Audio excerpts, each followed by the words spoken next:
నవరసంబులుకు నాట్యమయూరియై మూల శబ్దంబుల మోక్షహంస. నవరసంబులుకు నాట్యమయూరియై మూల శబ్దంబుల మోక్షహంస. పరమ పవిత్రమౌ పరమాత్మ గీతయే నేడు నాట్యంబాడుచుండెగనుమా. పరమ పవిత్రమో పరమాత్మ గీతయే నేడు నాట్యంబాడుచుండెగనుమ.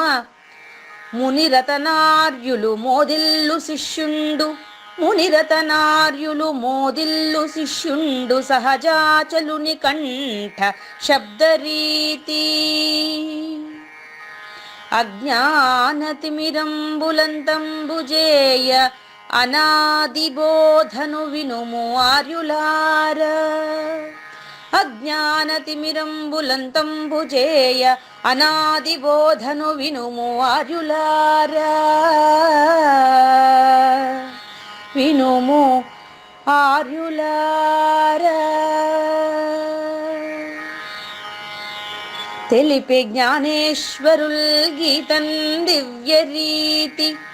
తెలిపే జ్ఞానేశ్వరుల్ గీతన్ దివ్యరీతి. ఆణిముత్యమీ గ్రంథము అచలులార. ఆణిముత్యమీ గ్రంథము అచలులార. ఆదరించిరి గీతను అచల ఋషులు గురుని వాక్కుగా గ్రహించి గురుతుగనుడు.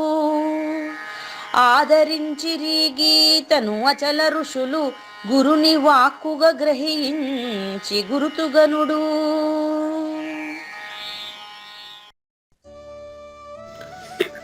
హరి ఓం శ్రీ గురుభ్యో నమః. ఓం నమో భగవతే వాసుదేవాయ. ఓం నమో నారాయణాయ.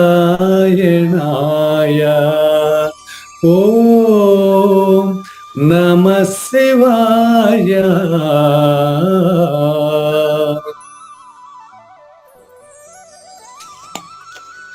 ఈ గీతా జ్ఞానగ్న కార్యక్రమం మొదలై నిన్నటికి 965 రోజులైందండి. ఈరోజు 966 రోజు.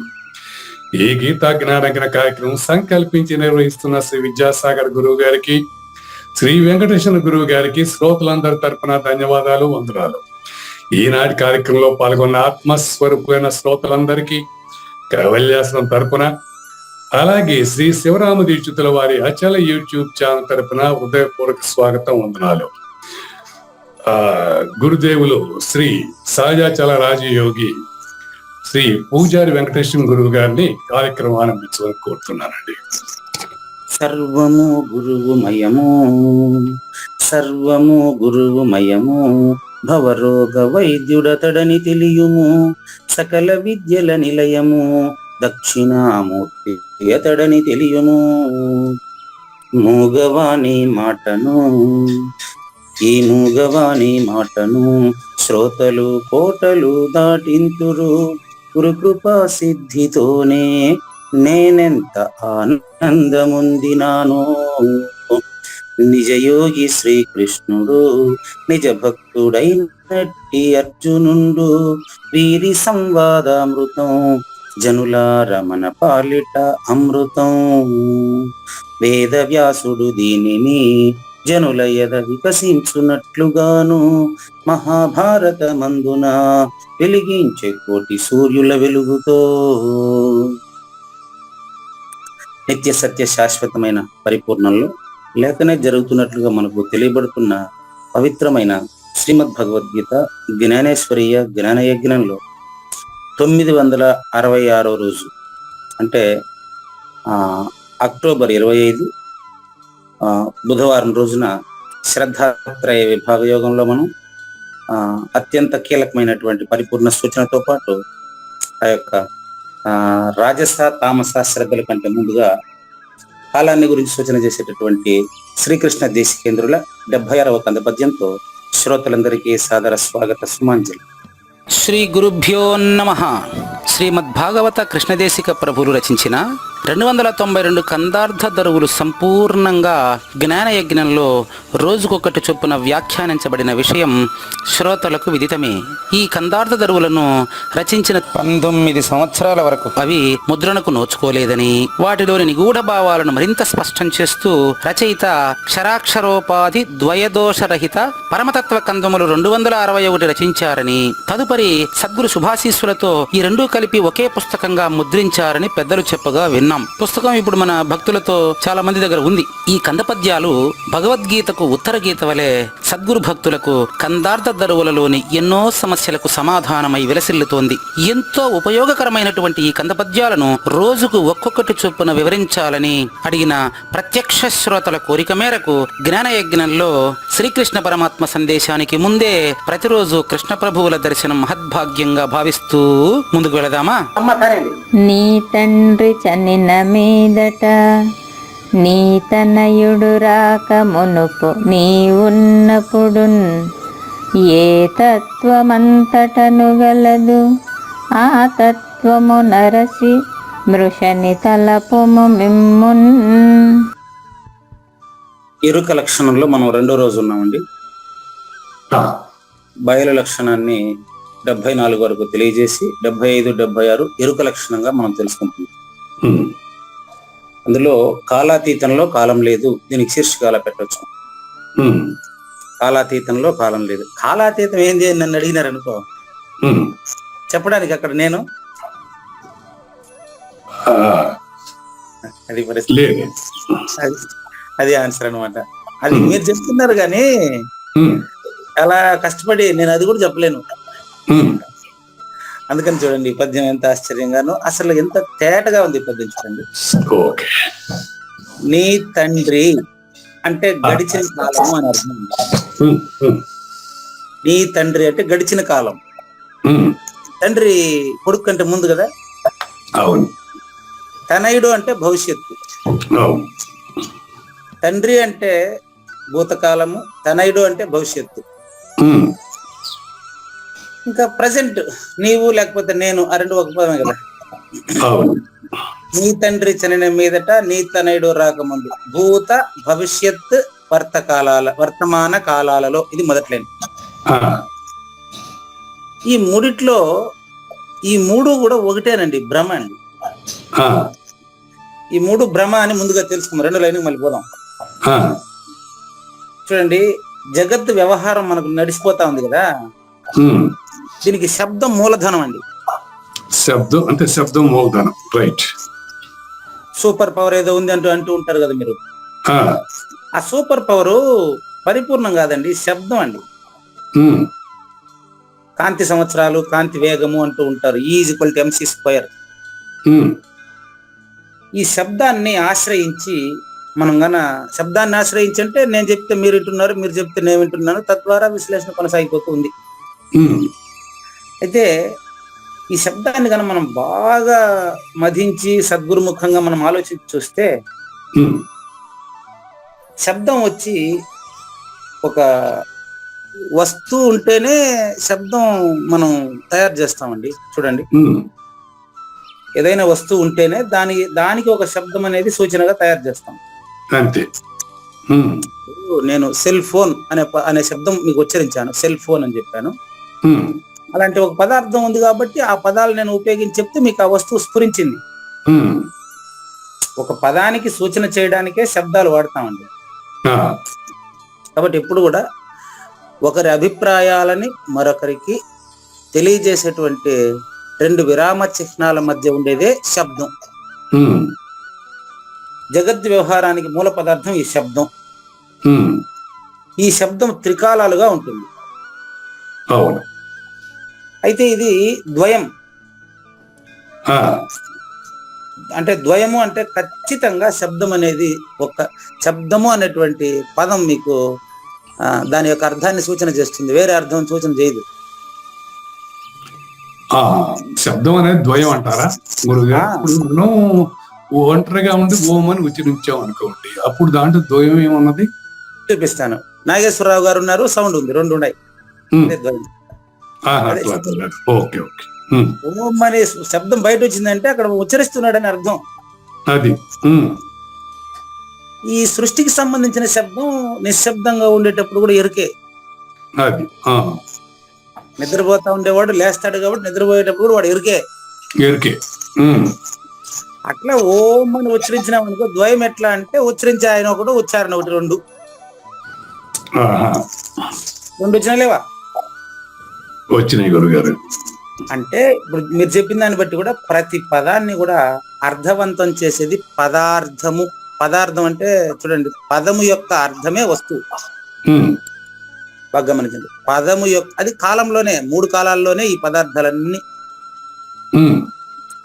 పదార్థము అనే పదం ఎందుకు వచ్చిందంటే, ఉమ్. కలము ఇది ఒక పదార్థం. ఆ. పదార్థం అంటే వస్తువు కూడా. ఉమ్. పద ప్లస్ అర్థము. పదార్థము అంటే మట్టి. ఉమ్. మట్టి ఒక పదం, ఉమ్. దాని అర్థం అదే, వేరే కాదు కదా. ఓకే. ఉమ్. మట్టిని సూచన చేయడానికి మీకు మట్టి అనే పదం అంటే దీన్ని బట్టి కృష్ణ ప్రభువులు అంటాడు, పలుకునగలిగిన అర్థము పలుకును విడనాడి నిలవబడు చోటు ఇంకేది అంటాడు. ఉమ్. సృష్టికి సంబంధించిన ద్వయం పార్వతీ పరమేశ్వరులని చెప్పడానికి వాగర్ధావివ సంపృక్తౌ వాగర్ధ ప్రతిపత్తయే జగతః పితరౌ వందే పార్వతీ పరమేశ్వరవు అంటాడు. ఉమ్. అంటే మీరు చెప్పిన సృష్టికి మూల పదార్థం శబ్దము అండి. ఉమ్. ఈ శబ్దం ద్వయం ఎట్లా చూపిస్తాను, అది కూడా మీరు చూడొచ్చు. ఉమ్. ద్వయం ఎట్లా అంటే ఉమ్. జ్ఞాత ద్రష్ట అండి. ఆ. ఆ ఇద్దరిని కూడా మీలోనే చూపిస్తాయి. ఇప్పుడు ఓకే. నేనేం చెప్పాను మీకంటే, అరే పదము ఇది శబ్దము ద్వయము ఎట్లండి, నేను ఓం అని ఉచ్చరిస్తే అప్పుడు రెండు ఎక్కడుంది అని అడిగారే. ఉమ్. అడిగే ఆయన ద్రష్ట, ఆ. తెలుసుకుంటా ఉండే ఆయన జ్ఞాత. ఉమ్. ఓహో. అంటే ఓం అని ఉచ్చరించేదం ద్రష్ట. ఓకే. ఉమ్. ఆ పనిచేసే ఆయనేమో ద్రష్ట, ఓకే. దాన్ని తెలుసుకొని అడుగుతున్న ఆయనేమో జ్ఞాత. ఇద్దరు మీలోనే ఉండారా? ఇద్దరు ఒకరిలోనే ఉండారు, లేదు చూడండి. ఆ. ఓకే. ఉమ్. అంటే పదము యొక్క అర్థమే పదార్థము. ఉమ్. పదము యొక్క అర్థమే పదార్థం. ఇది కాలంలో జరిగిపోతూ ఉంటుందండి. పదము ఏంటండి? పదము ఏదో పదము యొక్క అర్థం పదార్థం అంటారా? పదము యొక్క అర్థమే పదార్థం. అది పదము యొక్క అర్థమే పదార్థం. ఓకే. ఉమ్. ఉమ్. రెండు అర్థాలు వస్తాయి మీకు. జగత్తుకి మూల కారణం శబ్దం. ఉమ్. జగత్తు వ్యవహారానికి ఎందుకు జగత్తుని గురించి నేను తెచ్చానంటే, ఇప్పుడు కాలము అనేది భూత భవిష్యత్ వర్తమాన కాలాలు 3 చెప్పారు ఆయన మనకి ఇక్కడ. ఆ. నీ తండ్రి, నీ తనయుడు, నీవు. భూత భవిష్యత్తు వర్తమానం ఈ 3 కూడా జగత్తులో భాగమా, జగత్తుకు బయట భాగమా? చూడండి. ఉమ్. ఓకే. ఉమ్. జగత్తులోనే కదా. జగత్తులోనే. ఉమ్. ఈ జగత్తుకు మూలధనం ఉమ్. శబ్దం. ఓకే. ఆ శబ్దము భూత భవిష్యత్తు వర్తమాన 3 కాలాల్లోనే ఉంటుంది. ఈ కాలాలకి తనీగా శబ్దం ఉండదండి. ఉండదు. అది కరెక్ట్. ఉమ్. కాలం లేకుండా శబ్దం ఎట్ట వస్తుంది? కాలం లేకుండా శబ్దం లేదు. ఉమ్. అది కరెక్ట్. కాలం గురించి చెప్పాలంటే భూమి తర్వాతనే. ఉమ్. అంటే భూమి తన చుట్టూ తాను భ్రమణం చేస్తేనే కదా టైం జరిగేది, 24 గంటలు అయ్యేది. అంతే గురుగారు. ఆ. రాత్రింబగుళ్ళు జరిగితేనే కదా టైం. ఆ. ఈ రాత్రింబగుళ్ళు అనేటువంటి ద్వయానికి సంబంధము లేనిది పరిపూర్ణము. ఉమ్. ఆ పరిపూర్ణంలో ఉమ్. లేఖనే తోచినటువంటిది 3 కాలాలుగాను శక్తి ద్వయంగాను తెలిసిపోతా ఉంది. పదాలుగాను దాని అర్థాలుగాను గడిచిపోతా ఉంది కాలం మనకు. అది. ఉమ్. ఆపిల్ పండు ఇది ఒక శబ్దం. ఉమ్. ఆపిల్ పండు అనే పదము యొక్క అర్థమే ఆ గుండ్రంగా మీరు ఆలోచిస్తున్నటువంటి పదార్థం. ఉమ్. కుండ ఇది ఒక పదం. ఉమ్. దీని అర్థం మీకు నీళ్లతో ఉపయోగించేది అనే అర్థం మీరు అర్థం చేసుకుంటున్నారు చూడండి. ఉమ్. కాబట్టి ఈ శక్తి ద్వయము పదంలోనే అర్థం ఉన్నట్టు శక్తిలోనే పదార్థం ఉంటుంది, పదార్థంలో శక్తి ఉంటుందండి. ఆ. దేశంలో కాలం ఉంటుంది, కాలంలోనే దేశం తెలియబడుతుందండి. శక్తిలోనే పదార్థం, పదార్థంలోనే శక్తి ఉంటుంది. ఓకే. దేశంలోనే కాలం, ఉమ్, కాలం చెప్పాలంటే దేశం. ఉమ్, మనకు నిన్న మధ్యాహ్నం దసరా అన్నారు, ఉమ్, ఆస్ట్రేలియా తెల్లారి దసరా అండి. ఉమ్, అంటే మనకు తెల్లారి ఎప్పుడు, ఉమ్, మనకు మధ్యాహ్నం అంటే అదే టైంలో వాళ్ళకి తెల్లారండి. ఉమ్, అక్కడ పంచాంగం చూసుకుంటే వాళ్ళ టైం ప్రకారం అక్కడ ఉదయమే దసరా, మనకు మధ్యాహ్నం దసరా ముహూర్తం. ఉమ్. అంటే అక్కడికి ఇక్కడికి కాలం నడిచిందని అర్థమా? నో. లేదు.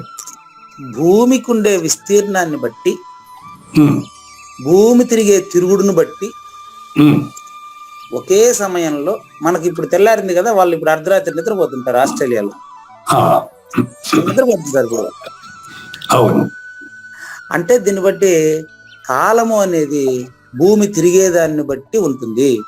ఉమ్, కాబట్టి క్రియ, భూమి తిరగడం క్రియ, ఉమ్, కాలములో క్రియ ఉంటుందండి. ఉమ్, నామ రూప రహితమైనటువంటి, కాల రహితమైనటువంటి, కాలాతీతమైనటువంటి, శూన్యాతీతమైనటువంటి పరిపూర్ణాన్ని చూపించేదానికి ఈ ద్వయం లేదండి. ఇప్పుడు మీరు ఇందాక ఓం అన్నప్పుడు దాని ద్వయం ఉందన్నారు కదా. ఇప్పుడు గురు సూచన చేసే వరకు ద్వయం ఉంది, గురు సూచన చేసినాక ద్వయం లేదంటారా? కాదు, మంచి ప్రశ్న. సూచన చేయక ముందు కూడా ద్వయం లేనిదే. ఎందుకు లేదంటారు? గురు సూచన చేసేటప్పుడు గురువు ఉన్నాడు, గురువు సూచన ఉన్నది కదా గురువు గారు. అదేనండి, అది వాడికి కళ అని తెలియదు కాబట్టి ఉంటాడు. ఆ, అంతకు ముందు కూడా వీడు లేని వాడేనని గురువు సూచన చేసిన తర్వాత వీడే పరిపూర్ణుడని తెలిసిపోతుంది. రెండు లేదు, గురువు శిష్యుడు ఇద్దరు ఉన్నట్టు శిష్యుడు కనిపిస్తా ఉంటది. ఆ, శిష్యుడు కనిపిస్తా ఉంటది. కలగానేంత వరకు కళ్ళలో ఉండే వస్తువులు నిజంగా కళ్ళలో ఉండే వాడికి తెలుస్తా ఉంటది. ఆ, మేలుకున్న వాడికి కళ్ళలో ఉండే నాగేశ్వర ప్రసాద్ కూడా అబద్ధమే. జాగ్రత్తలో నాగేశ్వర ప్రసాద్ నిజం అవుతాడు. ఉమ్, కళ్ళలో మీ స్నేహితుడితో మీరు మాట్లాడుతూ ఉండేటప్పుడు కూడా ఉమ్, కళ అబద్ధమే. ఉమ్, ఇప్పుడు మీరు నాతో మాట్లాడుతూ ఉండేటప్పుడు కూడా మనం మాట్లాడిన అబద్ధాలే. ఆ, అంటే లేనివి అబద్ధాలే అంటే అర్థం ఏంటంటే లేనివే. లేదు. ఓకే. కానీ శిష్యుడు మాత్రం, అందుకే గురు శిష్య న్యాయం అని చెప్పారు కదా. దీన్ని మంచి ప్రశ్న అండి ఇది. అంటే మీరు ఏమంటారంటే గురువు లేని గురువు ఉన్నాననుకున్న శిష్యుడికి సూచన చేస్తాడు అని. ఇప్పుడు మీరే గురువు అంటే ఇప్పుడు మీరు కూడా అదే. అంతేనా? అలాగే అంతేనంటారా? మరి అక్కడ ద్వయం లేదు, అక్కడ ద్వయం లేదు. ఇప్పుడు మీరు కూడా ద్వయరహితులే. అంటే ఇప్పుడు మీరు నాగేశ్వర ప్రసాద్కి సంబంధం లేని మాట మాట్లాడినారు, అది పరిపూర్ణాన్ని సూచన చేసే మాటే. నాకు మీరు సూచన చేసే మాట అది. అంతే, మన ఇద్దరం ఒకటే. ఇప్పుడు ఇక్కడ ఇప్పుడు మీకు గురుతత్వం అవగాహన అయితేనే మీరు అలా పలకగలరు. దీన్ని ప్రాక్టీస్ చేయడాన్ని అస్పర్శ యోగం అంటారు. ఇది మనకి ఈ సూచనలు వినేసి బయట ఉండే వాళ్ళు కూడా మనల్ని పిలుస్తున్నారు. కాబట్టి బయట ఉండే వాళ్ళు అంటే ఇతర సాంప్రదాయాలంతా ఇంతకు ముందు దీన్ని వాళ్ళు అచలూరు నాస్తికులు కదా అంటా ఉన్నారు. ఇప్పుడు పిఎంసి వాళ్ళు, పిరమిడ్ మెడిటేషన్ వాళ్ళు పిరమిడ్ లోనే ఏదో ఉంది అనుకున్నారు. కానీ ఇప్పుడు అయ్యా మీరు సహజాచల రాజయ్య గారు, మీరు మా సంస్థలకు వచ్చి రోజు 3 నుంచి 5 వరకు మాకు అసలు ధ్యానం అంటే ఏంటి, ఒక 2 గంటలు మాకు చెప్పండి అని పిలుస్తున్నారు. ఈ గ్రూప్ లో ఉండే వాళ్ళు ఎవరైనా కూడా వచ్చి అక్కడ లాగిన్ అవ్వచ్చు. అక్కడ వాళ్ళకు టాపిక్ ఇచ్చాను, మీరు ఏదైనా చెప్పండి, ఏదన్నా కాదండి, మీరు ధ్యానం గురించి ఏదేదో కలలు కంటున్నారు కదా, అసలు ధ్యానం అంటే ఏంటి, ఎందుకు చేస్తారు, ధ్యానాన్ని చేయడమా జరగడం అని చెప్తానని చెప్పి 6వ అధ్యాయం ధ్యాన యోగాన్ని సంక్షిప్తంగా ఈరోజు చెప్తానండి. అక్కడ మొదటి 5 నిమిషాలు ధ్యానం గురించి ఎక్స్ప్లెయిన్ చేస్తాను. 40 నిమిషాలు ధ్యానం చేద్దాం. తర్వాత ఒక గంట 10 నిమిషాలు మొదటి అధ్యాయాన్ని సంక్షిప్తంగా సారాంశాన్ని పూర్తి చేస్తామండి. కాబట్టి ఇప్పుడు ఎలాగైతే అదే నాకు చాలా సంతోషమైంది ఇప్పుడు మీరు చేసిన సూచన. మళ్ళీ చెప్తాను చూడండి. అది ఇప్పుడు గురువు దగ్గరికి శిష్యుడు వెళ్ళినప్పుడు శిష్యుడికి తాను ఉన్నాడు, గురువు ఉన్నాడు, తనకంటే ఎక్కువ తెలుసు గురువుకి, నాకు తక్కువ తెలుసు అనుకుంటాడు. అవును, అక్కడ ద్వంద్వం ఉంది. ద్వంద్వం ఎవరికి ఉంది? శిష్యుడికి మాత్రమే ఉంది. మంచి మాట. ద్వంద్వం శిష్యుడికి మాత్రమే. ఏకము అనేకము కానివాడు గురువు కదా, అశరీరుడు కదా. అక్కడ శిష్యుడికి మాత్రమే ద్వంద్వం. గురువు సూచన చేసిన తర్వాత గురువు స్థితినే శిష్యుడు కూడా అపరోక్షము చెందుతున్నాడు. ఉమ్. అపరోక్షము చెందినప్పుడు గురు శిష్యుల మధ్య భేదం లేదు. అది గురు చూచిన తర్వాత అప్రోచ్ అవుతున్నాడు శిష్యుడు. ఓకే. అప్పుడు నా శిష్యుడు, నా కూతురు, నా కుటుంబం అది లేదు ఇంకా. ఆ, అప్పుడు ఆయన ఏమైతాడు తెలుసా? ఉమ్, ప్రొఫెసర్ రామ్ తీర్థ అడిగితే చెప్తాడు. రామతీర్థ ప్రొఫెసర్ రామ్ తీర్థ చెప్తాడు.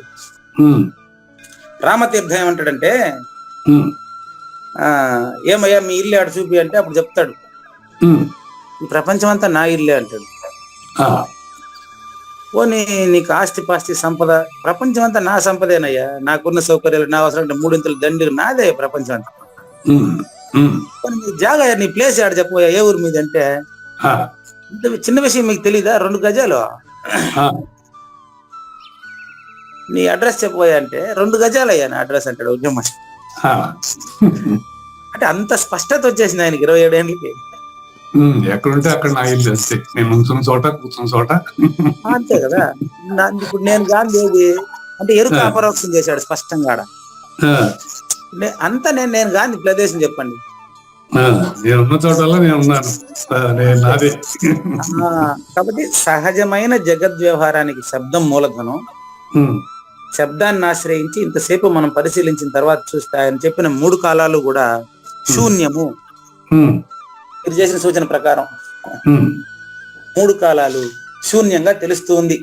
ఉమ్, శూన్యంలో అబద్ధపు గుర్తు పూజారి వెంకటేశం అబద్ధపు గుర్తు అయిన కావూరు నాగేశ్వర ప్రసాద్ తో మాట్లాడుతూ ఇద్దరికీ కలిపి నిజమైనటువంటి అచల పరిపూర్ణ సూచన అయింది. కాబట్టి ఉమ్, ఆ తత్వము అరసి సద్గురుమూర్తి మీలోనే వచ్చి నాకు, నాలో వచ్చి మీకు అపరోక్షం అయినాడు. కాబట్టి ఉమ్, నెక్స్ట్ చూడండి, ఏ తత్వం అంతటను గలదో, అంతటా ఉండేటువంటి తత్వము ఉమ్, ఒక్క పరిపూర్ణమేనని, అందులో గురు శిష్యులు లేని వారేనని, పదము యొక్క అర్థమే పదార్థంగా తెలియబడుతుందని, ఆ, కాలం కూడా శాశ్వతం కాదని ఉమ్, చూస్తే మనకి ఇదే టైంలో మనకి ఇప్పుడు ఇక్కడ ఇండియాలో తెల్లారుతా ఉంటే అర్ధరాత్రి అవుతా ఉంది ఆస్ట్రేలియాలో. ఆ, కాబట్టి కాలం ఒకే సమయంలో 2-3 రకాలుగా తెలుస్తా ఉంది. కాబట్టి ఒక చోట రాత్రి గాని ఒక చోట పగులు గాని తెలుస్తా ఉందని మనకు అర్థమైపోయింది. కాబట్టి ఉమ్, నీవు నేని శ్రోతలు లేని ఈ కాలమే లేదు లేదు, ఉమ్, పుట్టనే పుట్టలేదు, మనమంతా సచ్చేది లేదు లేదు అని కృష్ణ పరమాత్మ 12వ శ్లోకం 2వ అధ్యాయం 12వ శ్లోకంలో చెప్పారు. ఉమ్, నత్వేవాహం జాతునాసం నత్వం నేమే జనాధిపః నచైవ న భవిష్యామః సర్వే వయమత పరం. పరం అంటే పరిపూర్ణం. ఆ, సర్వము పరిపూర్ణము. 2వ అధ్యాయం 12వ శ్లోకంలోనే ఈ సూచన ఉండదండి. ఉమ్, మనమే గుర్తించలేకపోయినాం. ఓకే. అవును గారు. ఉమ్, మీరు చెప్తా ఉంటే నాకు తెలుస్తా ఉంది ఇప్పుడు అది. ఆ, ఉమ్, చూడండి, సర్వే సర్వ ఏవ అతః పరం. ఇక్కడ వింటున్నటువంటి వాళ్ళు, అంటున్నటువంటి వాళ్ళు అందరిలో కూడా పరిపూర్ణం నిబిడీకృతమై ఉంది. కాబట్టి అతః పరం, దీనికంటే పరం అంటే మాట్లాడుతున్నటువంటి శబ్దం కంటే, నిశ్శబ్దం కంటే, కాలం కంటే కూడా ఇతరమైనటువంటి పరిపూర్ణమే అందరూ అయి ఉన్నారు. ఆ, ఏ తత్వం అంతట గలదో అని క్వశ్చన్ మార్క్ వేస్తే ఆయన ఆన్సర్ అదే వచ్చేసింది ఇప్పుడు మీ వల్ల నాకు. ఏకత్వం. ఓకే గురుగారు. చూడండి, నీ తండ్రి నీ తనయుడు నువ్వు మీరంతా లేకముందు ఉమ్, 2వ లైన్ చూసుకోండి, ఏ తత్వము అంతటను గలదు క్వశ్చన్ మార్క్. ఆ, ఏ తత్వము అంటే గురుతత్వం అండి, అచల పరిపూర్ణం అండి. ఆ, ఏ తత్వం 2వ లైన్ కనిపిస్తుంది కదా మీకు, ఉమ్, ఉమ్, మొబైల్లో ఉంది చూడండి 76 పైన. అవును అవునండి. ఉమ్, ఏ తత్వము అంటే అచల పరిపూర్ణ గురుతత్వము ఆ, అంతటను గలదు, ఉమ్, అది క్వశ్చన్ మార్క్. ఇది ఆ, అదే అచల పరిపూర్ణ తత్వము, అదే ఇప్పుడు మీరు నాకు సూచన చేసినటువంటి తత్వము. అయ్యో. ఉమ్, మరి ఆ తత్వమును అరసి దాన్ని పరిశీలిస్తే మన ఇద్దరు అబద్ధం అని తెలుపలే. ఉమ్, ఆ తత్వము అరసి అంటే బాగా దాన్ని పరిశీలించేవాడు కనపడడం లేదు. ఉమ్, నిద్ర నాకంటే వేరుగా ఉంది, నిద్రపోయేదానికి నేను నిద్రపోవాలంటాడు. ఉమ్, నిద్రపోయిన తర్వాత ఉమ్, ఎట్లా నిద్రపోతున్నాడు వాడికే తెలియదు. ఉమ్, పరిపూర్ణ సూచన మీకు అయిన తర్వాత మీరెట్ట పరిపూర్ణుడు, మీరెట్ట చెప్తారు, మీరు మిమ్మల్ని ఆశ్రయించిన ఆయన చెప్తాడు. ఉమ్, ఇప్పుడు మీరు నన్ను గురించి అటు చెప్తున్నాడు, అటు చెప్తాడు ఆయన మళ్ళా. అంతే. ఇప్పుడు శిష్యుల్లో గురువు అపరోక్షం అయితే లేని గురువు లాగా అయిపోతాడు, లేని వాడు అయిపోతాడు ఇక. అంతేనండి, అది కృష్ణ ప్రభువుల సామర్థ్యం, కృష్ణ ప్రభువుల కథ అది. గురుగారు ఇక్కడ చిన్న ప్రార్థన వచ్చింది. పదార్థంలో చేరక ముందు శక్తి ఎక్కడ ఉందంటారు? లేదు కదండి, కళ్ళలోకి రాకముందు కళ ఆడని చెప్పు. మంచి ప్రశ్న. అది అట్లా గురువు గారు. ఇప్పుడు చాలా మంచిది. అనుకున్నాము శక్తిలోనే పదార్థం ఉంది, పదార్థంలో శక్తి ఉంది అనుకున్నాంగా. రెండు కలిస్తే శూన్యం కదా. రెండు కలిస్తే శూన్యమే, కానీ మరి అప్పుడు మరి రెండు కలిస్తే శూన్యం, అది కల్లో కాదంటలేదు. మరి పదార్థంలో శక్తి ఉంది, శక్తిలో పదార్థం ఉందన్నప్పుడు పదార్థంలో శక్తి లేనప్పుడు శక్తి అక్కడ ఉందని అది చెప్తానండి. మంచి మంచి ప్రశ్న, చాలా మంచి ప్రశ్న, అందరికీ వచ్చేటువంటి ప్రశ్న ఇది. విత్తనం ఏడుంది? విత్తనం చెట్టులోనే ఉంది. చెట్టు ఏడుంది? చెట్టు విత్తనమే కారణమైన చెట్టుకి. కాబట్టి ఈ రెండు ఏడున్నాయి?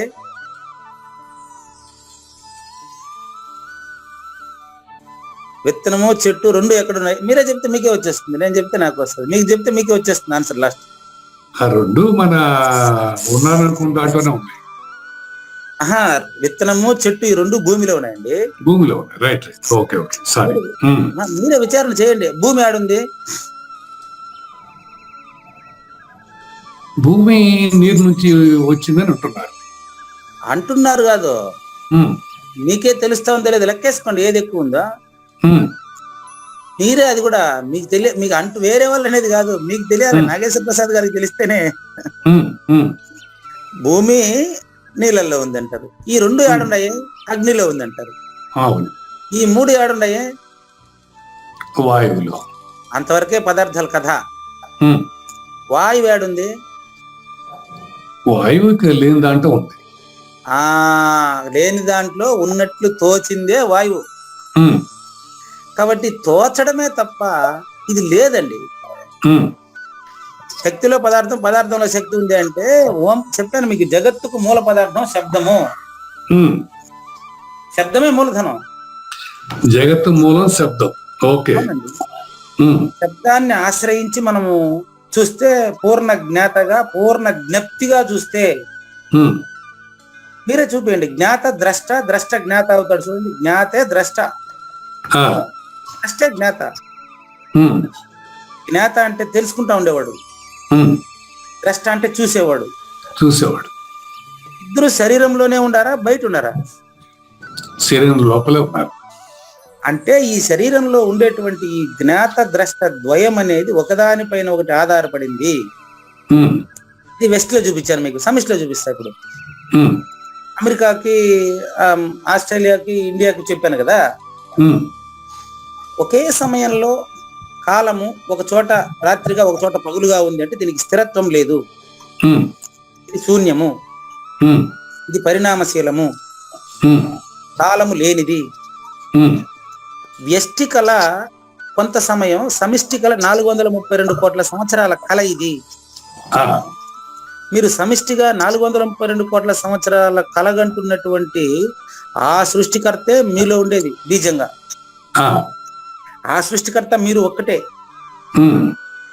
దీన్ని బట్టి ఈ కాలం ఎప్పుడైతే, చూడండి, కాలం ఎప్పుడైతే 3 కాలాల్లోనూ పరిపూర్ణమే మీకు అపరోక్షమైందో, నీ తండ్రి, తనయుడు, నీవు 3 కాలాలు, 3 కాలాల్లో పరిపూర్ణం ఎప్పుడైతే అపరోక్షమైందో, అయిన వెంటనే అయిన వాడు ఉండడా? నిద్రపోయేంత వరకే నిద్రపోయేవాడు ఉంటాడు. గాఢంగా నిద్రపోయిన తర్వాత నిద్రపోయేవాడు తాను నిద్రపోతున్నట్టు తనకు తెలియదు. నా పరిస్థితి అది. ఇప్పుడు మీరు నిద్రపోయిన తర్వాత నన్ను ఏం నిద్రపోతున్నారా, నాకు కనపడలేదు అంటే, మీరు నిద్రపోలేదు, నన్ను ఏం చేయమంటే మీరు కూడా నిద్రపోతే సరిపోతుందా? అంటే ఆ తత్వము గురుముఖత ఇక్కడ వస్తువు అంటే వస్తువు కాదండి, వస్తు నిర్ణయంగా దృఢపరచుకోవాలంటున్నాను. పరిపూర్ణాన్ని వస్తు నిర్ణయంగా మీరు దృఢపరచుకున్నారనుకోండి, మీరే నాగేశ్వర ప్రసాద్ మృష, అక్కడ పూజారి వెంకటేష్ మృష అంటే అబద్ధం అని. ఇప్పుడు పరిపూర్ణ వస్తు నిర్ణయంగా అంటే ఎలా చెప్పారు? అంతే, దాని అర్థం ఏంటి? కన్ఫర్మ్ గా అంటారా? అంతే. Very good, very good. ఇక్కడ ఇప్పుడు కుండ అనే వస్తువు, ఆ ఆది వేరు, ఉమ్, అక్కడ పరిపూర్ణాన్ని వస్తు నిర్ణయంగా అంటే అర్థం ఏంటంటే, ఉమ్, పదాలు నీ పక్క పక్క మారుస్తున్నా అంతే నేను. ఆ పరిపూర్ణాన్ని పరిశీలించి ఉమ్, మిమ్ము మృష అని తలపుము, అది సెంటెన్స్. ఉమ్, ఉమ్, ఉమ్. మిమ్ము అంటే బహువచనం అండి. మిమ్ము మిమ్ము ముగ్గురు. ఉమ్, ఎవరు ముగ్గురు? మిమ్ము అంటే ముగ్గురు, చూడండి, 3 కాలాలు అని అర్థం. 3 కావాలి. ఓకే. ఈ సూచన అయితే ఎట్లుంటుందో ఆ మనస్కంలో ఎట్లా చెప్తాను ఇప్పుడు.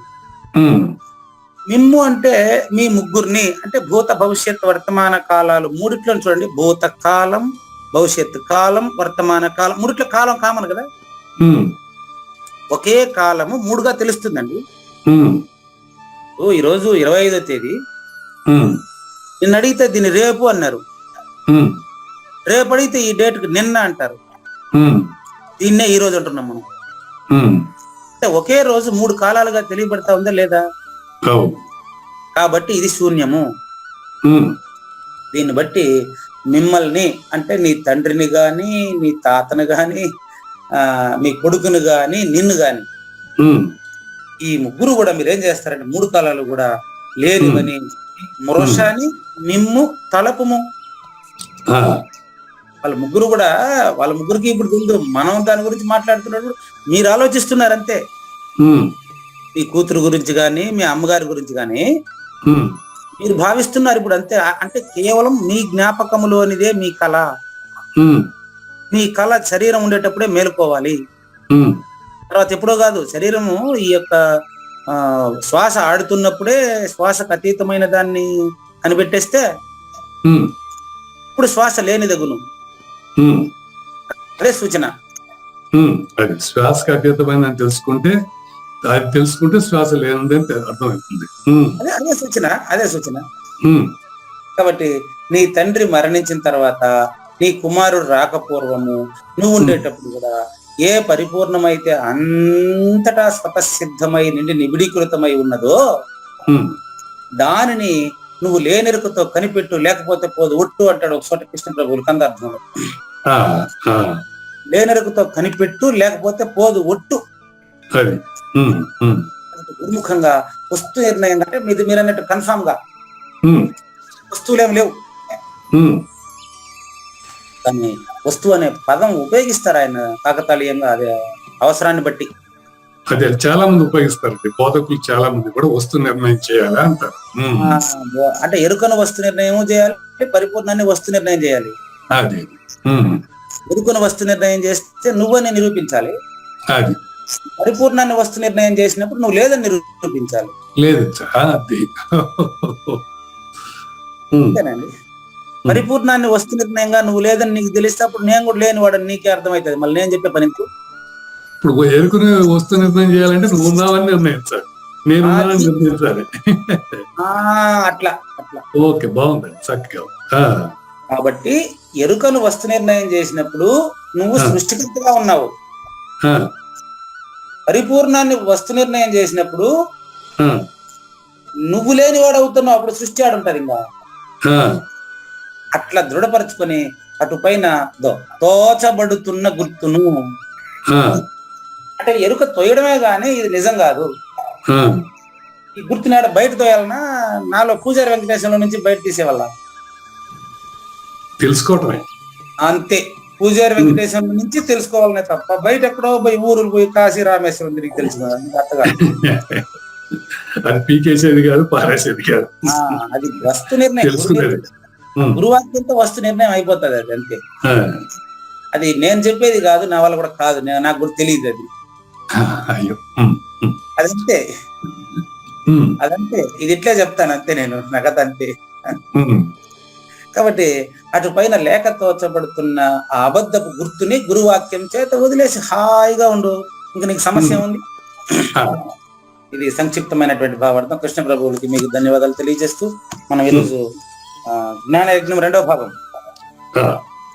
కొద్దిగా బ్యాలెన్స్ ఉంది. నిన్న అద్భుతమైనటువంటి సూచన చేస్తున్నారు, తపస్సు అమనస్క స్థితి. దీన్ని బట్టి మనం శారీరక తపస్సుని సాంఖ్యంగా, వాచిక తపస్సుని తారకంగా, మానసిక తపస్సుని అమనస్క స్థితిగా మనం స్పష్టంగా తెలుసుకోవచ్చు. నిన్న మనకు ఏంటది మన ప్రసాద సౌమ్యత్వం మౌనమాత్మ వినిగ్రహ భావ సంశుద్ధిరిత్యేతత్ తపోమాన సముచ్యతే. ఇందులో మనం చివరి ఉన్నాం, దీంట్లో ఈ వ్యాఖ్యానంలో చివరి ఉన్నాం పెట్టారు ఆయన కూడా. చూడండి, మీకు ఎప్పుడైతే సూచన అయిందో సేమ్ ఈ రోజు మీకు అర్ధ గంటగా ఇప్పుడు ఏ సూచన అయితే జరిగిందో దాన్నే కొనసాగిస్తాడు. ఆత్మస్వరూప ప్రాప్తి కలిగిన పిమ్మట మీరే పరిపూర్ణుడని మీకు తెలిసిపోయిన తర్వాత మీలో మనసు నశిస్తుంది. మనసు నశిస్తుంది అంటే లేని మనసు లేదని తెలుస్తుంది. నశించేదానికి అదేమన్నా వస్తువా? ఇక్కడ చెప్పాడు మనకు నిన్న సూచన. చూడండి, ఉప్పు ముందైతే భౌతికంగా ఉప్పు ఉండే, నీళ్ళలోకి పోయినాక దానికి నామరూపాలు లేవు. సరే లేవు, ఇప్పుడు లేదని చెప్పేదానికి ఉప్పాడుందా? పట్టుకోండి సూచన. ఇదే అమనస్క స్థితి, సహజామనస్క రాజయోగం ఇదే. అందుకని మళ్ళీ మీకు గాఢ నిద్రను కూడా సూచన చేశాం. నిద్రపోయేటప్పుడు మీరు వేరు, నిద్ర వేరు. ఉప్పు సముద్రంలో వేయకి పోకముందు ఉప్పు వేరు, సముద్రం వేరు. ఉప్పు సముద్రంలోకి వెళ్ళిపోయిన తర్వాత ఇప్పుడు నేను నీరు అయిపోయినానని చెప్తాది అదే. నువ్వు పరిపూర్ణుడని నువ్వు తెలిసిన తర్వాత నేను పరిపూర్ణుడని చెప్తే శబ్దంతో కదా చెప్పాలా? శబ్దం లేదు కదా పరిపూర్ణంలో. ఎట్లా సిగ్గుగాల మనక? వాడు నేను పరిపూర్ణుడైనాను, నేను మాయను దాటేసి బందాడు, సిగ్గు ఉండాలి కొంచెం చెప్పేదానికి. నాకు ఆశ్చర్యం ఏంటంటే నేను మాయను దాటేసినాను అంటాడు. ఎట్లా దాటినాడో తెలియదు. మాయ అంటే లేనిది కదండి, లేని దాన్ని ఈడెట్ట దాటినాడు అంట. ఎంత నేర్చిన మాటలే తప్ప అవన్నీ ఊరికే మాటలే. కాబట్టి ఉప్పు బాగా సూచన చూడండి. ఉప్పు ఇది ఆయన చెప్పిందే. ఇది నీటిలో ఉప్పు కరిగిపోయినట్టుగా నీ మనస్సు లేదని నీకు తెలిసిపోతుంది అంతే. కానీ ఇప్పుడు దీన్ని మాయ లేదు, మాయను దాటాను అనకుండా అంటే ఊరికే వ్యక్తం చేసి కాకుండా ఇంకా వేరే రకంగా ఎలా చెప్పాలి దాన్ని? నాకు తెలియదు అని చెప్పేసిన కదా ఇంతకుముందే. నేను కాదు గురువు గారు, ఏదో ఒకటి ఉంటుంది కదా మనం వ్యక్తం చేసేటప్పుడు. కొంచెం మాయ నాకు అర్థమైందని చెప్పాలా, లేకపోతే నేను మాయని అర్థం చేసుకున్నాను అనాలా? ఏ రకంగా దాన్ని చెప్పాల్సి వస్తుంది? చెప్తాను. మాయ అంటే ఏమి? లేని దాన్ని మనం అంటే అర్థం చేసుకుంటామండి. లేనిదే అంటే నేను లేనని అర్థం కదా. పూజారి వెంకటేశ్వర లేడు అని అర్థం కదా. లేనివాడు ఏం చెప్తాడు నీకు? ఇది భ్రాంతి అని అర్థం చేసుకున్నాను అంటే మాయను దాటినట్టేగా? కాదండి, భ్రాంతి అని అర్థం చేసుకున్నానని చెప్పడం కూడా మాయే, దాటినట్టు కాదండి. మరి ఎలా? మరి దాన్ని ఏ రకంగా మరి వ్యక్తం చేయాలి? అదేనండి నేను చెప్తున్నా కదా క్లియర్ గా. భ్రాంతిని దాటాను అని చెప్పడం కూడా భ్రాంతి. భ్రాంతిని తెలుసు కొంచెం నాకు అవగతమైందని చెప్పడానికి కూడా ఏముంది దాంట్లో? తప్పేముంది గురువు గారు?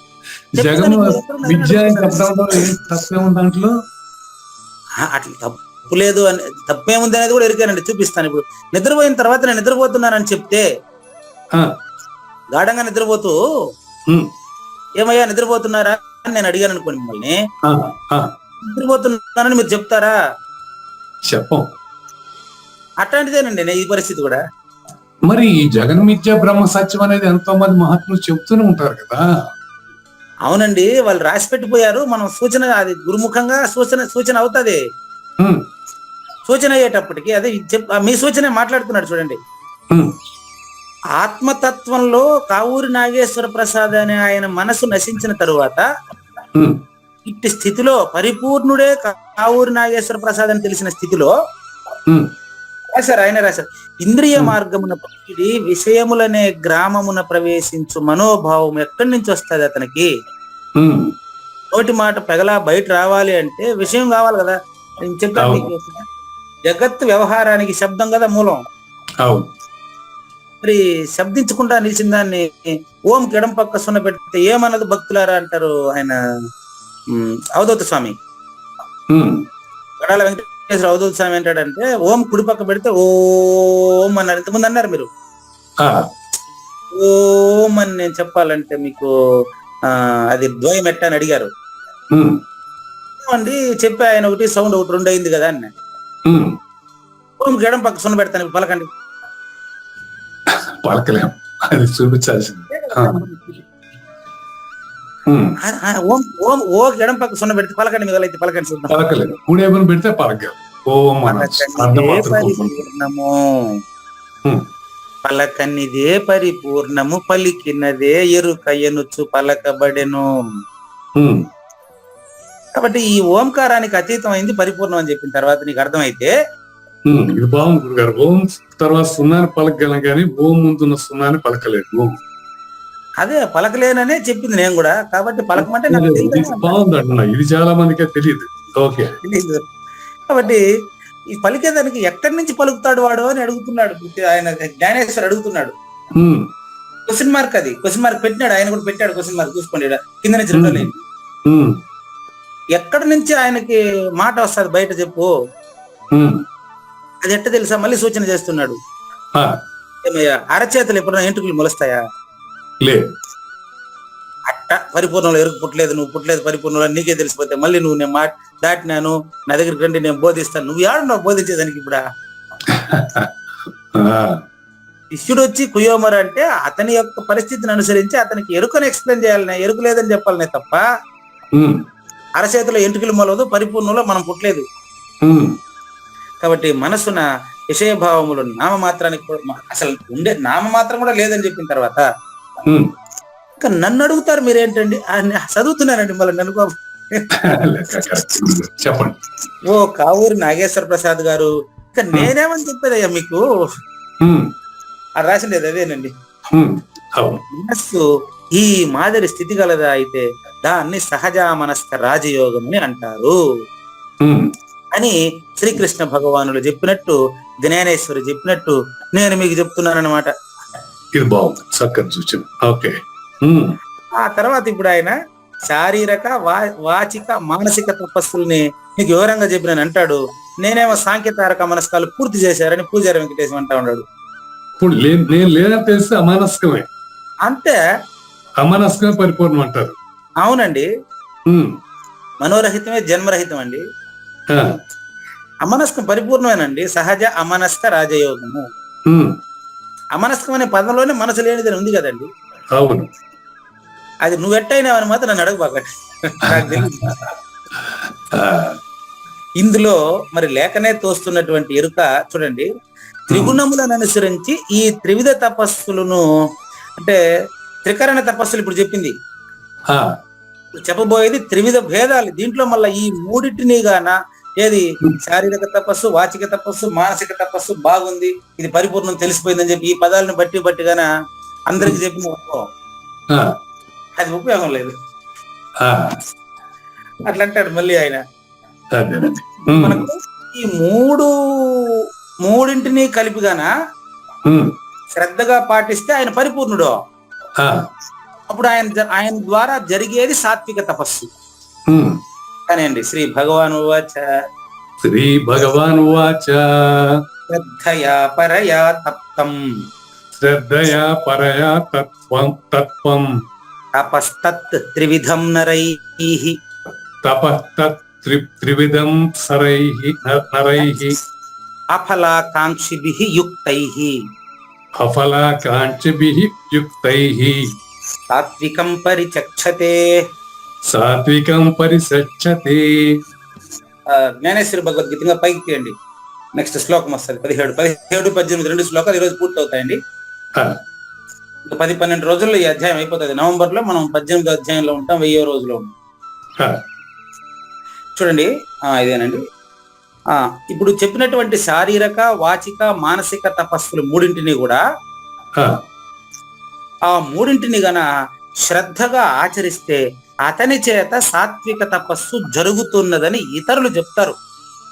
ఆహా, ఓకే. అట్లా లెక్క అతను చెప్పడు నేను సత్వగుణం కాదండి. ఇప్పుడు ఇంకో జోక్ చెప్తా. ఇప్పుడు ఆ, లెక్చరర్ గా ఆయనకు సర్వీస్ ఎక్కువ అయింది. ఉమ్, ఎప్పుడు అందరినీ తిట్టుకుంటా కోపంగా ఉంటాడు పాపం. ఆ, ఎప్పుడు జీతం కాలేదని అందరి మీద మండిపడతా ఉంటాడు. ఇంక్రిమెంట్ రాలేదు, లెక్కలు వేసుకుంటా ఉంటాడు పాపం. ఉమ్, ఆయనకి హ్యూమన్ వాల్యూస్ ట్రైనింగ్ ఇచ్చినారు మాకు ఒక 4 రోజులు ఆడ హైదరాబాద్ సెంట్రల్ యూనివర్సిటీలో. ఉమ్, ఇప్పుడు ఆయన చెప్పా, ఉమ్, ఏంటండి నాకు 18 ఏళ్ళు సర్వీస్ అయిపోయిందంటే రిటైర్మెంట్ వయసు పెంచేస్తే ఇప్పుడు మరి 2 ఏళ్ళు పెరిగిపోతే నా ప్రిన్సిపల్ ప్రమోషన్ ఎట్టా? ఉమ్, ప్రిన్సిపల్ ప్రమోషన్ ఇప్పుడు నాకు 2023లో రావాలనుకోండి, ఆ, రిటైర్మెంట్ వయసు పెంచడం వల్ల 2025కి వస్తుంది. ఉమ్, అది అడ్మినిస్ట్రేషన్ ప్రాబ్లం. అది ఉమ్, ఏమంటాడంటే, నేను అడిగేది న్యాయమే కదండి, నా ప్రిన్సిపల్ ప్రమోషన్ నాకు రావాలి కదండి, నాకు 2 సంవత్సరాలు లేట్ అయింది కదండి, నేను అడిగేది కరెక్టే కదండి అంటాడు. ఉమ్. అది కోరిక కదా, కోరికే. కాదంటాడు ఆయన. ఉమ్, మీకు తెలుస్తుంది కోరికని. ఉమ్, నేను అడిగేది కరెక్టే కదండి, నేచురల్ యాక్సెప్టెన్స్ సహజ స్వీకృతి ప్రకారమే అడుగుతున్నానండి అంటాడు. ఉమ్, నీ ప్రిన్సిపల్ ప్రమోషన్ ఒకటే వాడికి అంత ఇదిగా ఉంటాడు, మనం ఏం చేయలేము ఇంకా ఉమ్, అట్లా అంటాడు. కాబట్టి అట్లా ఆయన చెప్తే కాదు, ఉమ్, అది ఇంకొకరు చెప్తారు, లేదంటే అది అడ్మినిస్ట్రేషన్ ప్రాబ్లం వల్ల జరిగింది, ఉమ్, దానికి ఇప్పుడు మనం ఏం చేయలేమంటే అని ఇంకొకరు చెప్తారు, ఆయనకి తెలివి చెప్తారు మళ్ళీ. ఉమ్, అట్లా నేను ఈ శారీరక, వాచిక, మానసిక తపస్సులు శ్రద్ధగా అవలంబిస్తున్నాను కాబట్టి నేను పరిపూర్ణుడని ఆయన అనుకుంటే అది ఎరుక. ఉమ్. అనుకుంటే ఎరుకండి, అవును. అది చెప్తున్నాను. మరి ఏమనుకోవాలి? కమాన్ చూడండి. ఉమ్, అఫలాకాంక్షిభిః, సెకండ్ లైన్, ఉమ్, అఫలాకాంక్షిభిః, ఆ మూడింటిని ఫలాపేక్ష లేకుండా యుక్తైః నరైః, ఉమ్, యుక్తుల చేత మాత్రమే అవలంబించబడుతూ ఉంటుందండి. అదే ఆయనకు అహంకారం ఉండదు ఆడ. చూసుకోండి, దీనిలో అహంకారం కనపడదు ఆడ. ఆ, ఈ 17వ శ్లోకంలో అహంకారం ఆడ కనపడదు, చూడండి కావాలి. ఉమ్, ఫలితం కోరకుండా యుక్తులైన పురుషులు యుక్త కర్మ ఫలం త్యక్వా శాంతిమాప్నోతి నైష్ఠికీం అయుక్త కామకారేణ ఫలే సక్తో నిబధ్యతే. 5వ అధ్యాయం శ్లోకం నంబర్ 12. ఉమ్, యుక్త మాట్లాడుంది, వీళ్ళుంటే అది తీసుకురండి. 5వ అధ్యాయం 12వ శ్లోకం తీసుకొని చూడండి. ఉమ్, యుక్తుడు అక్కడ ఇద్దరిని, యుక్తులు అయుక్తులు ఇద్దరిని చూపిస్తారు అక్కడ. ఉమ్, చూడండి, యుక్త కర్మ ఫలం త్యక్వా అంటే యుక్తుడు ఎట్టుంటాడంటే కర్మఫలం మీద దృష్టి ఉండదు వానికి. ఉమ్, కాబట్టి అతను కర్మఫలాన్ని త్యజించి ఉండడం వల్ల ఏం పొందుతున్నాడు చూడండి, శాంతి ఆప్నోతి, ఉమ్, పరమ శాంతిని పొందుతున్నాడండి యుక్తుడు. ఉమ్, యుక్తుడు అంటే ఇక్కడ పరిపూర్ణుడు. ఆ, పరిపూర్ణుడు పరమశాంతిగా ఉంటే, ఉమ్, అయుక్తుడు ఏమంటున్నాడు? నెక్స్ట్ శ్లోకం, నెక్స్ట్ లైన్ లో చూసుకోండి. అయుక్తుడు ఏం చేస్తున్నాడు అంటే కామకారేణ, ఉమ్, కోరికల చేత. ఉమ్, నాకు ఏ కోరిక లేదు కదండి, నేనేమి కోరలేదు కదండి, అది కూడా కోరికే. కోరికే. అట్లా కామకారణ ఫలేసక్తో, ఆయనకి ఏం కావాలి ఇప్పుడు? ఏం ఫలం కావాలి తెలుసా ఆయనకి? ఉమ్, ఏ కోరికలు లేనివాడు, ఈయన పెద్ద గురుమూర్తి అని పక్కనోడు చెప్పాలి ఆయనకి. ఆ, అది కోరిక కదా. కోరికే. నిబద్ధతే అంటే అర్థం ఏంటి? ఉమ్, నాకు కోరిక లేదనే కోరికతో బంధించబడ్డాడు. ఉమ్, ఇది ఎందుకు చెప్పాల్సి వచ్చింది ఇక్కడ అంటే, అక్కడ మీకు వేరే యాంగిల్లో చెప్పా, ఆ, ఇక్కడ చెప్పిన యాంగిల్ గురించి అక్కడ మళ్ళీ ఆ శ్లోకం తీసుకొని చెప్పా. అది. చూడండి, ఇప్పుడు శారీరక, వాచిక, వచ్చేయండి ఇక్కడికి వచ్చేయండి. శారీరక, వాచిక, మానసిక తపస్సులు మూడింటిని కూడా శ్రద్ధతో జరుపుతూ ఉంటే ఉమ్, అతని చేత యుక్తైః నరైః, చూడు, పరయా, పరిపూర్ణుడి చేత.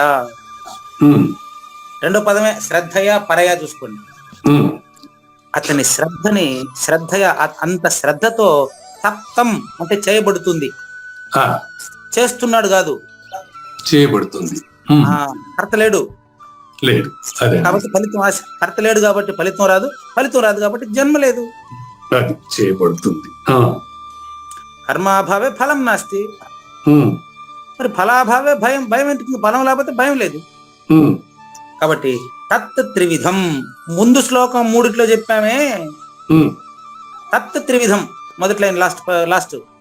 ఉమ్, తత్ త్రివిధం తపః, శారీరక, వాచిక, మానసిక తపస్సులు మూడింటిని గన ఫలాపేక్ష లేకుండా చేసినటువంటి అతని యొక్క ప్రవర్తనని సాత్వికమని అంటారు. ఉమ్, మూడింటిని కలిపి 3 రకాలుగా చెప్తారు, సాత్విక, రాజస, తామస అని. ఆ, దీనికి వ్యాఖ్య చూద్దాం, పైకి తీయండి. ఇంకా సువిఘ్నులైనటువంటి ఓ కావూరి నాగేశ్వర ప్రసాద్ గారు, ఇంతవరకు నేను చెప్పిన అంటే పరమేశ్వరుడి ద్వారా చెప్పబడిన అని అర్థం అండి. చెప్పబడి. ఆ, నేను చెప్పిన త్రికరణ తపస్సులు, వాటి ఫలప్రాప్తి గురించి సమస్త ఆశలను పరిత్యజించి చేయబడినప్పుడు, ఉమ్, అతని ద్వారా చేయబడినప్పుడు ఈ తపస్సులు 3 కూడా ఏవి? మానసిక, శారీరక, వాచిక 3 అండి. ఉమ్, ఆ 3 ఏకకాలంలో అతనితో అవలంబించబడుతూ అతన్ని అశరీరుడు అంటారండి. ఉమ్, ఈ తపస్సులు శుద్ధ సాత్విక ప్రవృత్తితో, అంటే ప్రతిఫలాపేక్ష లేదు కాబట్టి నాకు తెలుసు అని మీ దగ్గర అనిపించుకోవడం ఆయన ఉద్దేశం కాదండి. అతనికి తెలుసు అని మీ దగ్గర అనిపించుకునే ఉద్దేశం ఆయనకు లేదండి. లేదు. అదే పరిపూర్ణత అండి. అది అది ఆస్తిక్య బుద్ధి. బుద్ధి ఉంటది అతనికి. అతని బుద్ధిలో కర్మఫలం ఫలాపేక్ష ఉండదండి. అప్పుడు అట్టి తపస్సుని బుద్ధిమంతులైన వారు సాత్విక తపస్సు అందరు. ఈయన బుద్ధిమంతుడు, అది వేరే వాళ్ళ మీద నెట్టుకున్నాడు. ఇప్పుడు జ్ఞానేశ్వరి బుద్ధిమంతులే, ఆయన ఏమంటున్నాడు, ఆయన వేరే వాళ్ళ మీద నెట్టేస్తున్నాడు. అప్పుడు ఇప్పుడు చూడండి, ఇది చాలా బాగుంది. నాకు తెలుసు అని అనిపించుకోవాలనేది అతనికి ఉండదు. అది ఇప్పుడు మీరే పరిపూర్ణులండి. అది ఉంటే మీరే పరిపూర్ణులయ్యా, అంతేనా? అందుకని ఆ తపస్సును బుద్ధిమంతులైన వారు సాత్విక తపస్సు 18వ అధ్యాయం అంతా ఇట్లే కొనసాగుతుంది. కాబట్టి నెక్స్ట్ ఇప్పుడు చెప్పింది సాత్విక తపస్సు అంటే ఇదే అండి. ఇది ఓకే. పరిపూర్ణుడి చేత అవలంబించబడే కార్యాలన్నీ కర్మలు కావు, ఇవన్నీ కార్యాలు. నెక్స్ట్ ఇప్పుడు ఇంకా దీన్నే ఇంకా తమో గుణం ఉంటే వాడి పరిస్థితి ఎట్టుంటుందో ఒకసారి చూడండి. రజోగుణం తమో గుణాలు ఉంటే ఎట్టుందో చూద్దాం. ఇప్పుడు రాజసిక తపస్సు కానివ్వండి. సత్కారమాన పూజార్థం తపోదంభేన చైవయత్ క్రియతే తదిహ ప్రోక్తం రాజసం చలమధ్రువం. ఇది అధ్రువం. ఇది అధ్రువము అంటే క్షణికమైన, అనిశ్చితమైన, శాశ్వతము కానటువంటి, లేనెరుకలో ఫలితాన్ని కోరి చేసేటువంటిది అధ్రువం. అతనికి ఒక దృఢత్వం ఉండదు. అట్లా కాక చూడండి, తపో నిమిత్తమై నేను ధ్యానం చేయాలని కూర్చుంటే అది ధ్యానమే కాదు, అది ప్రాక్టీస్ అవుతుంది. నిజమైన ధ్యానం అదే జరగాల. చూడండి, ఎత్ తపహ, ఏదైతే సత్కారమాన పూజార్థం, నేను 2 గంటలు ధ్యానం చేశాను అని మీ దగ్గర అనిపించుకోవాలని నేను కూర్చుంటే దాని పేరు ధ్యానం ఎట్లయితుందండి? అట్లా ఏదైతే ఇతరుల నుంచి గౌరవం పొందాలి, ఆయన మహాధ్యాని, ఆయన మహా గొప్ప గురువు అని నన్ను అందరూ అనుకోవాలి అనేటువంటి దంభంతో చేయబడితే అది అధ్రువం, చలం. అది రాజసిక తపస్సు అని చెప్పబడును. అది తపో నిమిత్తమై ఇంకా పైకి చేయండి. అదే భేదభావమును కలిగించి గొప్పతనం అనే శిఖరంపై కూర్చునేటువంటి ఆలోచనతో, రాజసగుణం యొక్క ఆలోచన ఉంటదండి. త్రిభువనములందు నాకు తప్ప మరెవరికి ఇంత ప్రతిష్ఠ రాకూడదు. దుర్యోధనుడు అదే కదా చెప్పేది, సూది మోన మోపినంత భూమి కూడా ఈయనంత నాదే అంటాడు.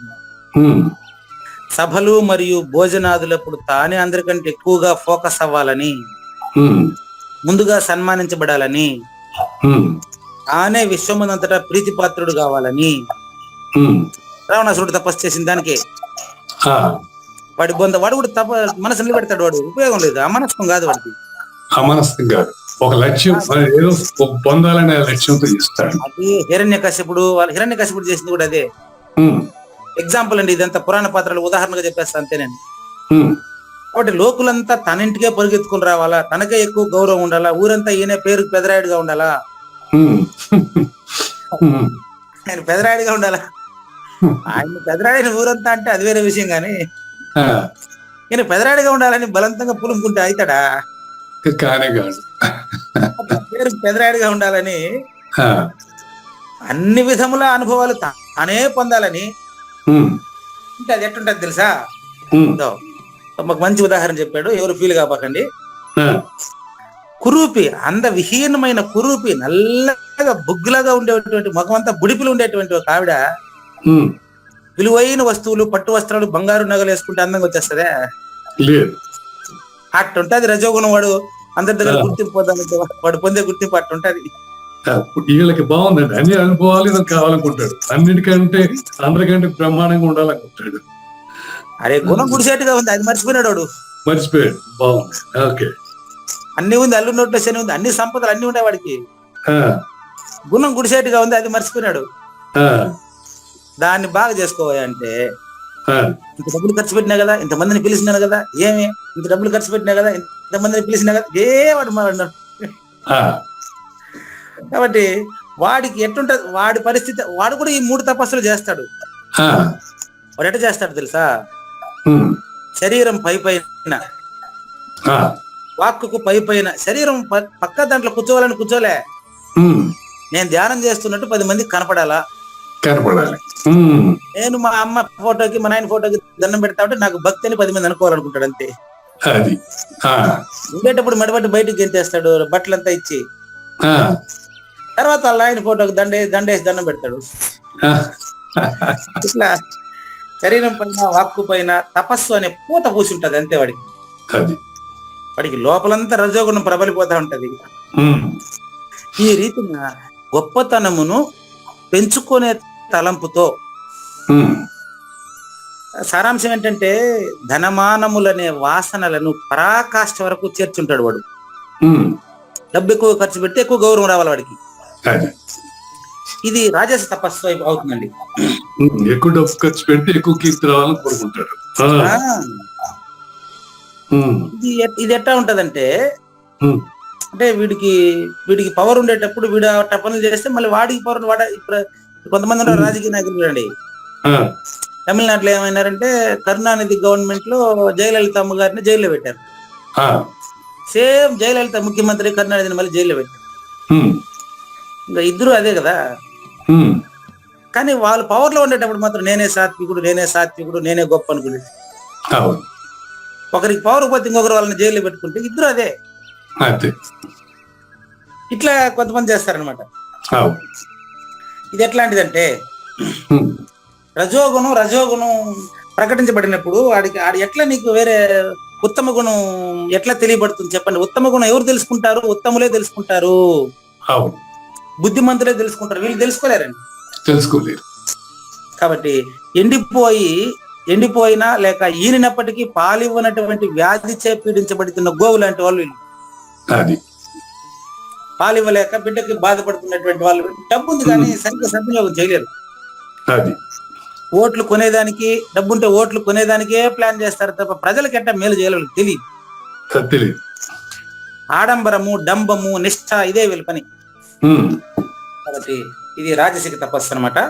ఉమ్, దీని కన్క్లూజన్ తర్వాత తామసిక తపస్సు ఎలా ఉంటుంది అనేది తర్వాత ఎపిసోడ్ లో చూద్దాం. ఆ, లేనిది లేదు, ఉన్నది లేకపోవుట లేదండి, ఈ గొప్ప మర్మమంతా నీ వలన తేటగా తెలిసెనండి. ఈ 3 తపస్సులను శ్రద్ధగా ఆచరించిన యోగులు ప్రతిఫలాపేక్ష లేక చేసిన తపంబు సాత్వికంబు, స్వార్థంబు కొరకు గాని వీటిని స్వాభావికముగా గాని సత్కారమందుటకును గౌరవ సన్మానమునకు గాని ప్రతిఫలాపేక్షతోను చేసిన తపంబే రాజసంబు. శ్రీకృష్ణుని పలుకును సూటిగా తలపల మునిరత్నమే శ్రీమించిన భావమై సద్గురువు చెప్పకనే చెప్పెను గదా. సద్గురు అర్పణ. మంగళం అమ్మ కానండి. జయ మంగళం నిత్య శుభమంగళం జయతు జయ మంగళం మహోత్సవ మంగళం జయ మంగళం నిత్య శుభమంగళం జయతు జయ మంగళం మహోత్సవ మంగళం.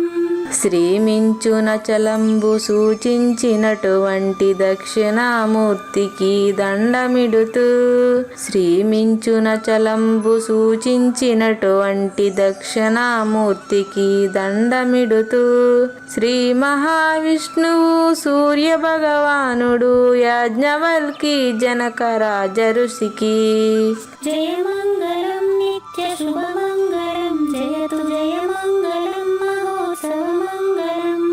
అయం వ్యర్థ బాహ్య కోపి న భవతి అనే సుఖయోగి సాందీపరుసుల వరుస. అయం వ్యర్థ బాహ్య కోపి న భవతి అనే సుఖయోగి సాందీపరుసుల వరుస. దీనినే శ్రీకృష్ణ పరమాత్మ వద్దనే ఎరిగరిగిన ఉద్ధవార్జునులకు. జయమంగళం నిత్య శుభమంగళం జయతు జయమంగళం మహోత్సవమంగళం. శ్రీ అల్లమా ప్రభు బసవేశ్వరుండును బ్రహ్మానంద రామానంద స్వామి. శ్రీ అల్లమా ప్రభు బసవేశ్వరుండును బ్రహ్మానంద రామానంద స్వామి. నవరసాలు లిఖించు నాట్యమయూరిగా గీతను మలచిన జ్ఞానేశ్వరులకు. జయమంగళం నిత్య శుభమంగళం జయతు జయమంగళం మహోత్సవమంగళం. కబీరు దాసుడు సహజానంద గురుడు రామావధూతయురాజితముగా. కబీరు దాసుడు సహజానంద గురుడు రామావధూతయురాజితముగా. అంబికా శివయోగి శ్రీవేమన నిరంజన వెంకయ్య తిరువెంగళార్యులకును. జయమంగళం నిత్య శుభమంగళం జయతు జయమంగళం మహోత్సవమంగళం. శ్రీ బృహద్వాశిష్ట సిద్ధాంతమును చేసి జనన మరణ భ్రాంతి జడుపు బాపి. శ్రీ బృహద్వాశిష్ట సిద్ధాంతమును చేసి జనన మరణ భ్రాంతి జడుపు బాపి. అచల సాంప్రదాయమవనిలో నెలకొలిపి అందించినట్టి శివరాములకును.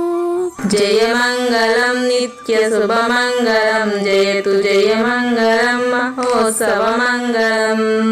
మెప్పైన బోధల తిప్పలు బాపిన అప్పయ్య మంత్రియు అచల గురులు. మెప్పైన బోధల తిప్పలు బాపిన అప్పయ్య మంత్రియు అచల గురులు. పరశురామ సీతారామ స్వామి ప్రభులు నరసింహయోగి గురువర్యులకును. జయమంగళం నిత్య శుభమంగళం జయతు జయమంగళం మహోత్సవమంగళం. కంద కందార్థముల నందించి బృందముకు రంది పాపిన కృష్ణ ప్రభువునకును. కంద కందార్థముల నందించి బృందముకు రంది బాపిన కృష్ణ ప్రభువునకును.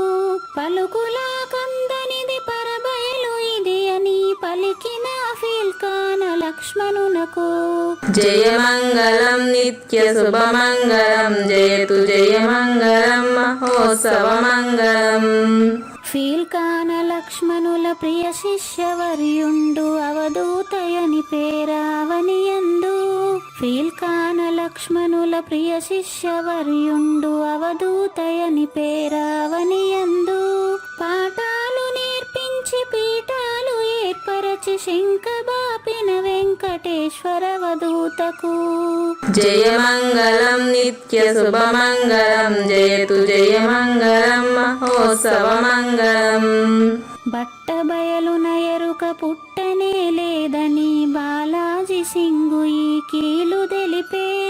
బట్టబయలున ఎరుక పుట్టనే లేదని బాలాజీ సింగు ఈ కీలు తెలిపే. మూలమూలినట్టు ఎరుకేమి లేదని తెలియజెప్పిన మునిరత్నమార్యులకును. జయమంగళం నిత్య శుభమంగళం జయతు జయమంగళం మహోత్సవమంగళం. నరస్వప్నము వంటి సురస్వప్నమిది అని పరిపూర్ణ దర్శినిని ప్రకటపరచి. నరస్వప్నము వంటి సురస్వప్నమిది అని పరిపూర్ణ దర్శినిని ప్రకటపరచి. సహజాచల రాజయోగి సద్గురు కృపచ సాంప్రదాయక గురుల సరసన జేరే.